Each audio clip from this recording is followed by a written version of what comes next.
hello, and welcome to Quirky Talk. Wear your headphones, crank up the volume, and listen to some views, rants, and everything. Tune into the whole thing so that you don't miss anything. Sit back and enjoy. Hello everyone, welcome to another episode of the Quirky Rapi or Quirky Talk, where I talk about many things, rants, and pretty much current issues that we have today. So, it's been a while since we have our um, last episode. I think the last upload was 1 month uh, prior. It's been a month since I haven't uploaded another episode, or probably 3 weeks around that time span. And that is because I'm dealing with some internal issues on the on myself, and then the topics that I want to handle during this podcast, wherein I struggle to come up with some ideas. And I should have told everyone to comment dun sa NGL ko about the different topics that probably will be tackled in this podcast. So, anyway, we're moving on to a different episode. This is the episode 6, and I'm talking here by myself again. The guests will probably be too far away for me to invite, so let's just move on. Ayan. So, for anyone, for anyone who know me, I'm a big Formula One fan, especially with all the um, growth that the sport has had um, during the past few years with the Liberty Media that help, and also I started watching Formula One during the pandemic, wherein there isn't any live sports that that uh, that were happening during that time, and I just stuck into watching some of the classic Formula One races and every F1 stuff. And I know all of the drivers as well during that season, and also they kind of had unique personalities with unique personalities. And one driver struck me the most. It's Sebastian Vettel. Now, as you know, Sebastian Vettel announced in his Instagram that he will retire at the end of the season. And as you know, I'm a big Ferrari and Sebastian Vettel fan. I think I've started. It's not really that on 2020 I've started watching Formula One. There, in my local television, they were um, displaying races way back in 2010, 2011, and I saw how Sebastian Vettel dominate um, the field with his Red Bull. And I saw 4 world championship, and the way he carried himself uh, through that period. He is actually one of the most hated drivers because he was always dominating. And when he moved to Ferrari, he wanted to win titles with them, but long story short, he didn't. And he moved to Aston Martin, and then by the end of the season, he will retire. Now, um, Sebastian Vettel's personality kind of influenced me in that um, he actually loves what he's doing.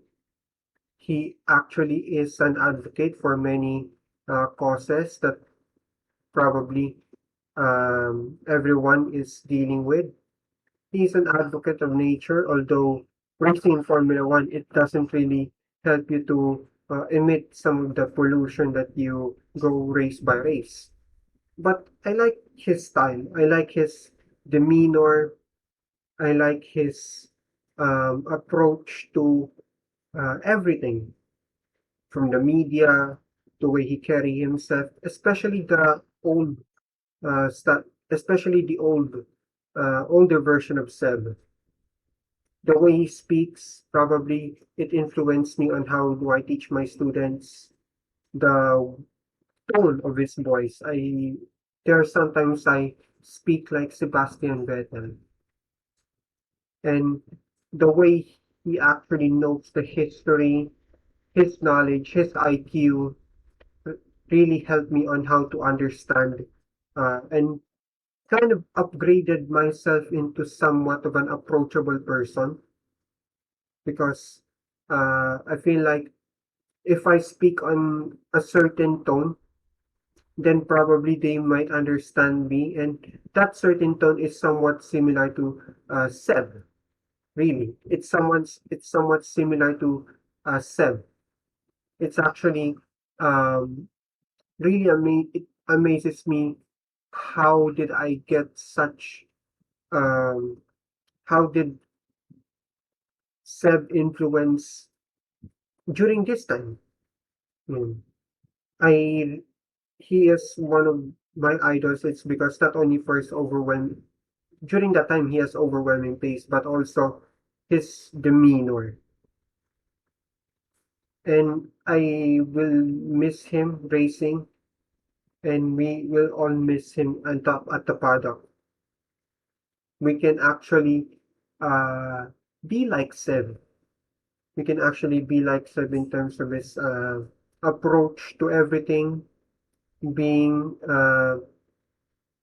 being approachable to your crew, to your friends, and also be a great family man on that regard.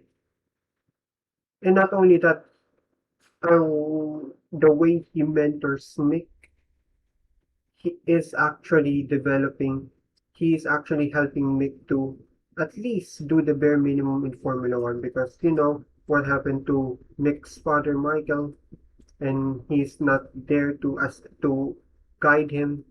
And Seb stepped in as a mentor, and I feel like I want to do that in the future to mentor someone. And probably how Seb uh,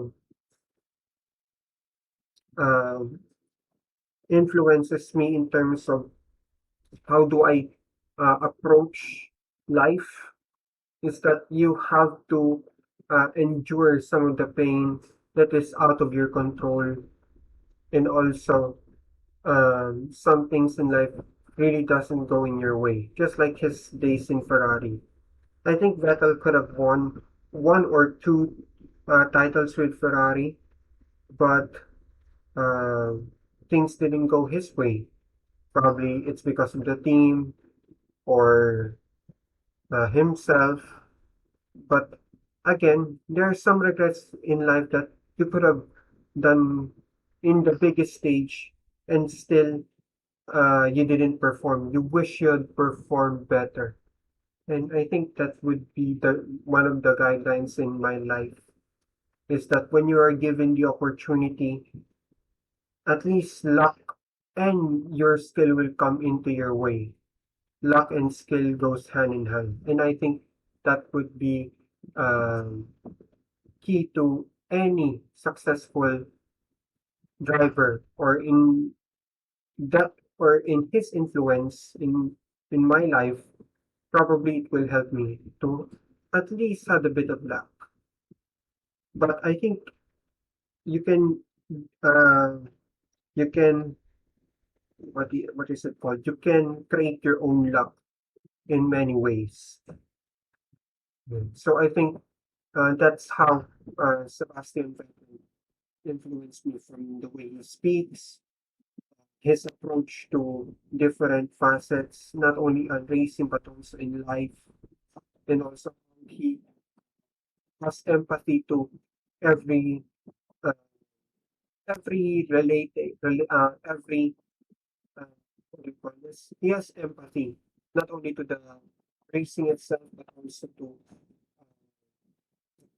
to his advocacy to keep to have equality, to have a livable world in the future. Yeah, so that's actually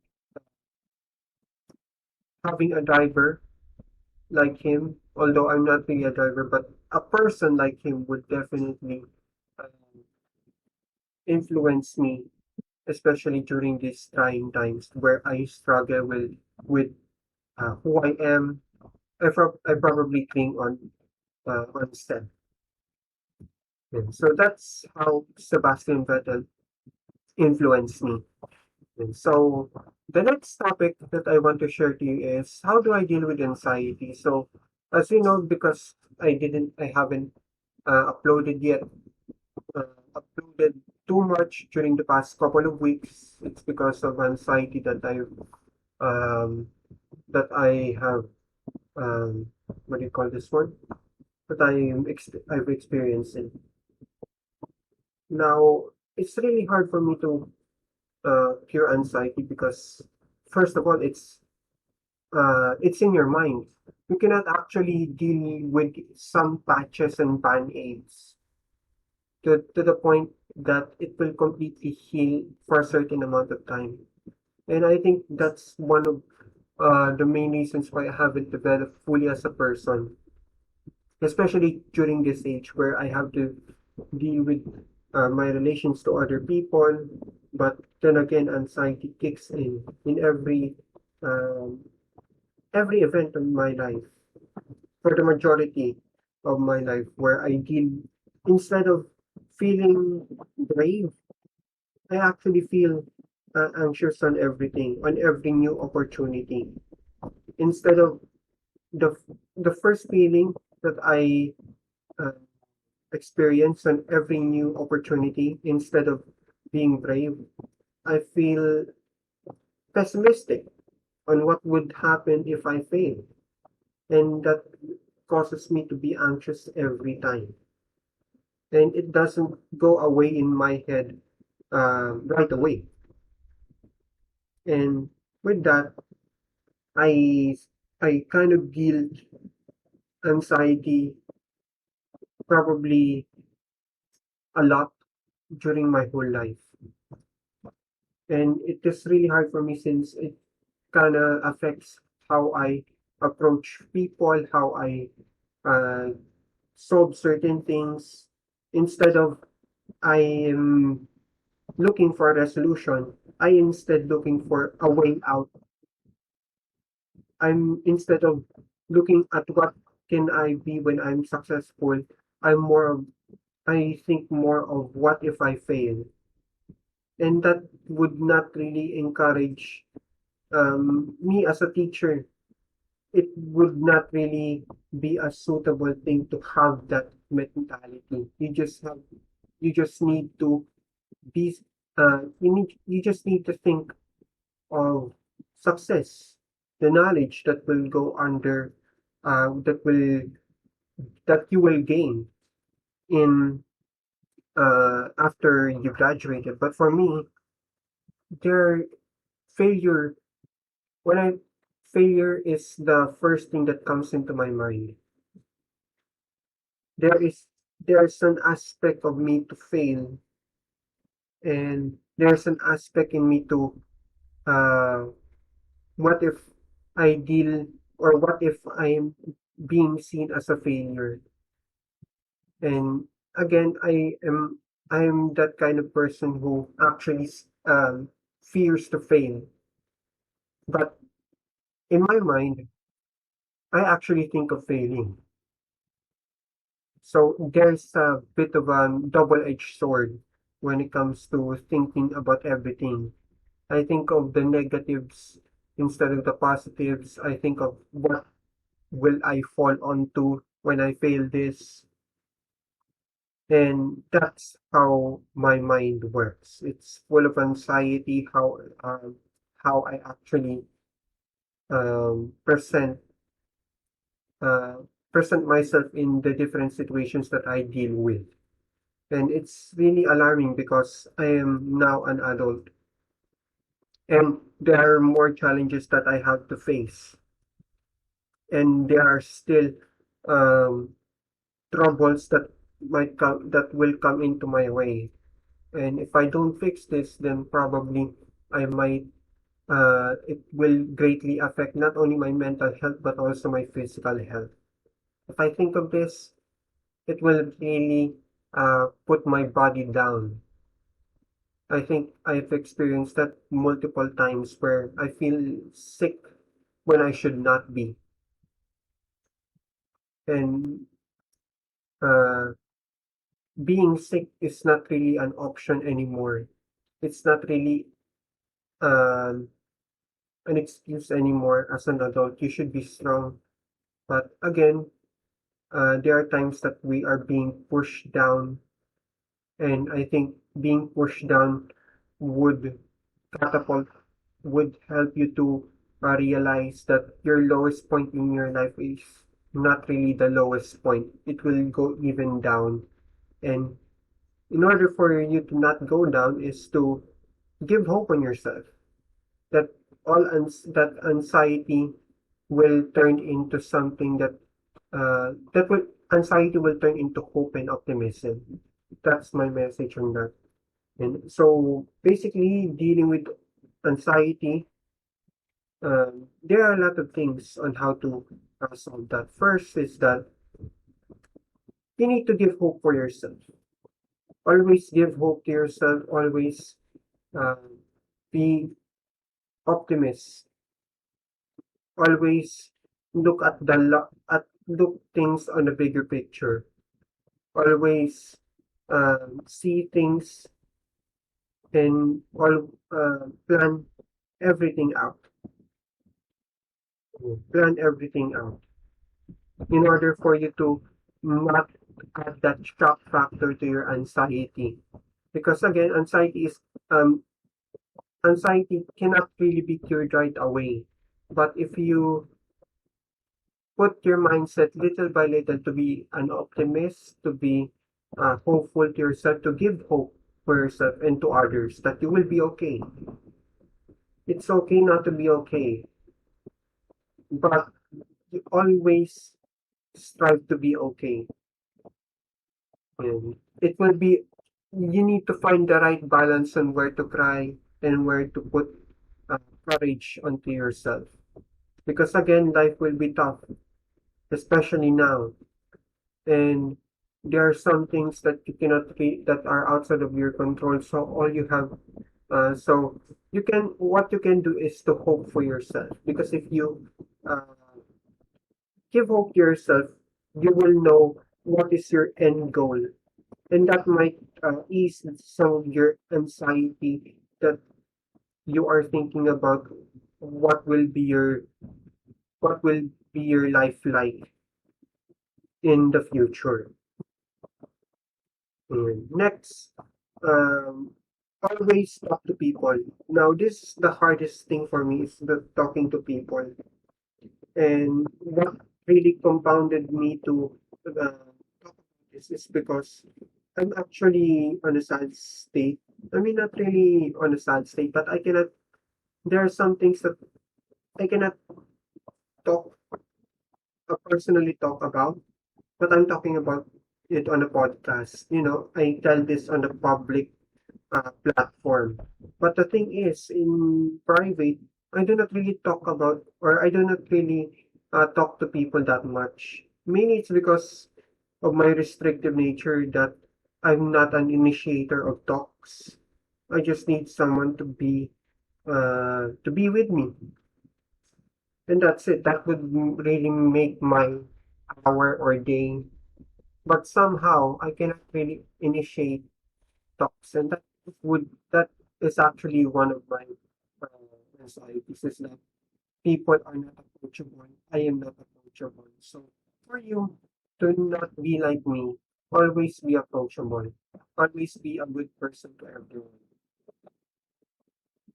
Mm. Just be brave in speaking out. Just be brave in speaking out. Probably it will be better for you to talk about everything from what are your struggles and what are your hopes. And that might reduce your anxiety. Okay? So, anything else about anxiety? I think that's it now. Always give hope to yourself. Always try to talk with others. Probably they might help you out. Okay? So, that's the anxiety part. Now, next is um, since we are now um, going outside, and but that that thing going outside is the restrictions are being lifted. But it was long time. It's been a while since the restrictions have been lifted, but it created a mass problem when it comes to public transportation. And I cannot really drive. Although we own a car, but I cannot really drive because again, I do not put trust in myself on driving. But someday I might be able to drive, and I might be able to use my hands to deliver myself to places.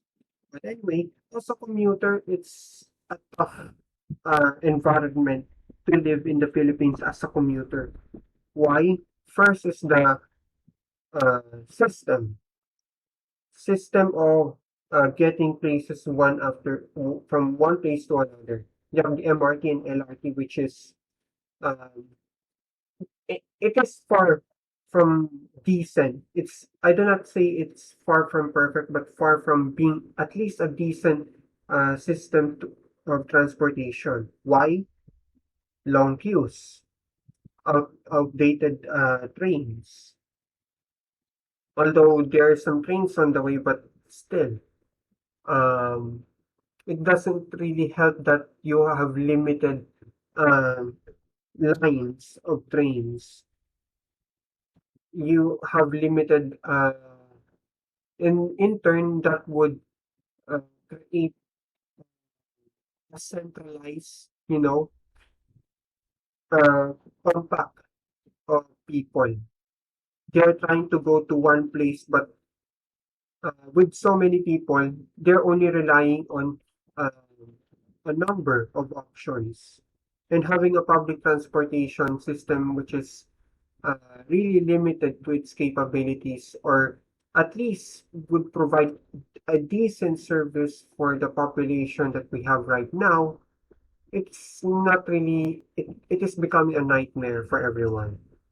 And next is the traffic itself.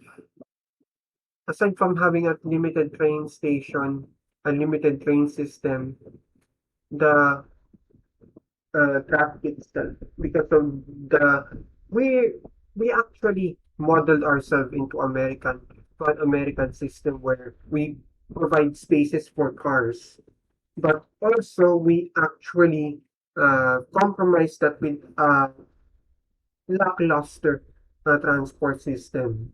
We did not provide spaces for at least a decent tram or train system, a system for buses like that. And that's another issue. The bus system is kind of broken. Merong libreng sakay, but what does it do to the drivers, to the operators of the buses? They do not get a decent um, income, although it's subsidized. But when you hear the plights of the plight of the drivers, it's kind of disheartening to say the least.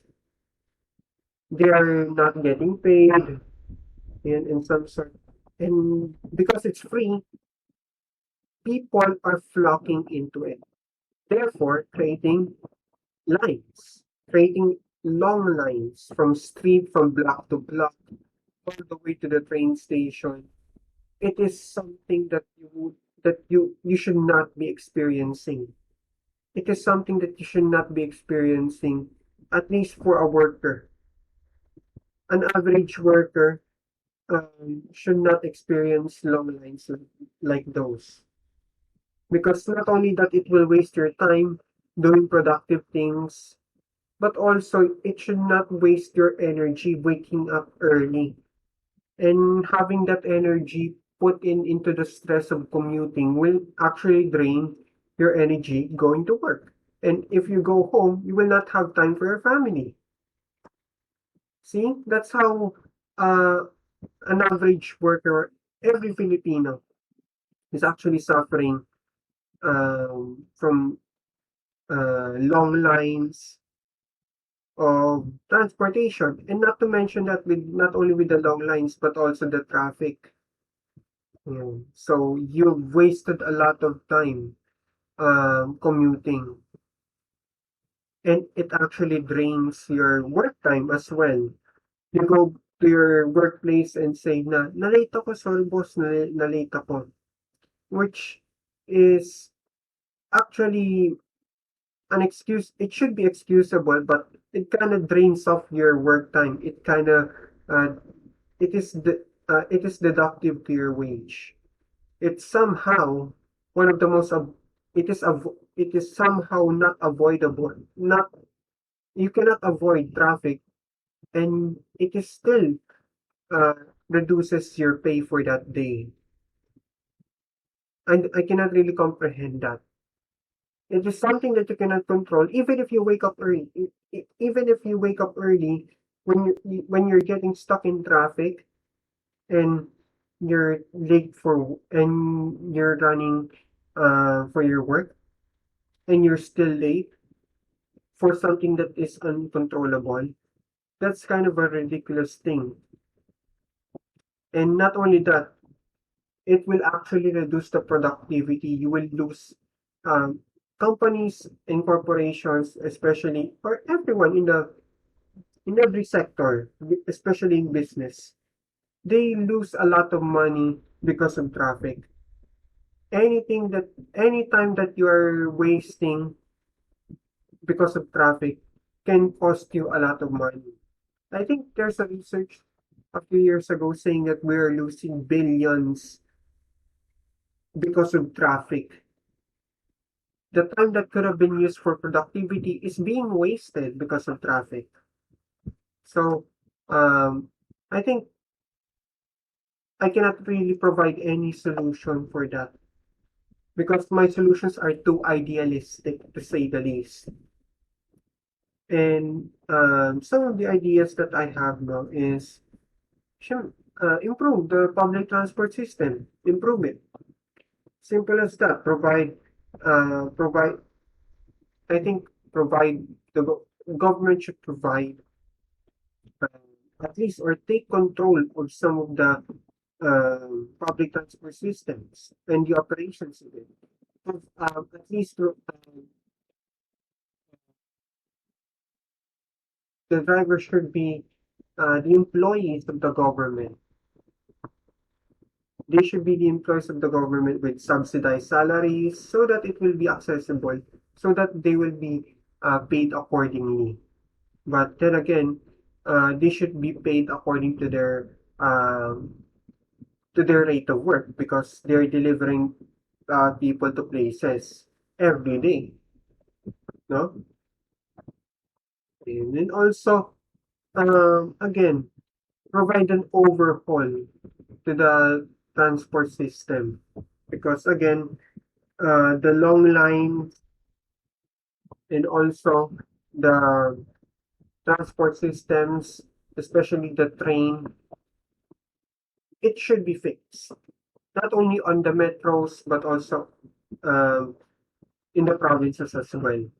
Because one sign of development and progress of a country, it should have a splendid transport system. And we do not have that, especially on the far-flung places. And what can we do is to provide somehow of a decent or an ideal transport system that will actually not in, that will not only improve the times that we spend in a day, but also the economy, so that we will not lose billions of pesos. Okay, that's how I think commuters and I think I did not only say commuters but also the transport situation here in the Philippines. No, I initially planned to have this as commuter nightmares, but I actually talked about the different struggles that we have in our transport system. So again, uh, this is one of the biggest problems that we have. We lose time, we lose money, we lose productivity because of transportation. And what we can do is to overhaul transport system, provide drivers with much support, provide infrastructure for public transportation instead of bigger skyways. Because again, not everyone can afford a car. Not everyone can afford a car to begin with. Might as well improve how most of the people travel. Right? That's the simplest of questions. But it's not really that simple to answer concretely. No, but you have to put more focus on the transport system that was utilized by, the driving force of our country, the normal workers, or the workers in general, right? So that you will not, so not only that you will be efficient, you will space efficient, you will not use a lot of cars in the road. Yeah. And that's my thoughts about how the transportation system is in the Philippines. Yeah. Next, another thing is the language, so, or the way we communicate with people. So as for me, we somehow, again, Filipinos are great in English, or is it? Because again, um, there's still uh, a current debate as to whether or not we are progressing as a country by using English, or should we go back to our roots? But the case against going back to our roots is that we are not actually um, using Filipino as a commercial language. That's their case against using Filipino. But you cannot really improve in English or on your second language without actually learning your native language. Um, Having a foundation in L1, having a great foundation in your L1 will help you to develop your skills in L2. And what is our L1? It is Filipino. Pero Filipino is actually a looser term because you cannot really simplify our language as Filipino. Merong Tagalog, merong mga other dialects. And in order for you to actually develop a decent command of the language in English, you actually need to have some macro skills developed in your uh, native language. And although translation may be a problem, it is actually a natural progress of a person to learn a certain language if he is actually fully developed into his L1. So I don't understand if we just keep fixating ourselves into learning English if we don't have a good command of the language in our native language. So I don't understand the push for this uh, English only policy when in turn we cannot actually put ourselves into the likes of the non-native speakers who is actually really on the top of their pile, on the top of the pile when it comes to uh, school or the education system in that regard. The reason that they have an education system that is superior, it's because they can actually connect the L1 and L2. They are proficient enough to have a strong foundation in their education in their native language. They have their strong foundation in their education because, or a good system in education, it's because of their smooth connection between English and their language. Although we have translation in L1 and L2 here in the Philippines, we try to there's still some sort of a conflict when it comes to what to learn first. We are so fixated into forcing ourselves in or forcing children to learn English when in fact they should be learning communicating in Filipino in this country. And that's how foreign education systems are superior. It's because they are really good in communicating in their language that they're able to fix their problems. There is no gap in communication.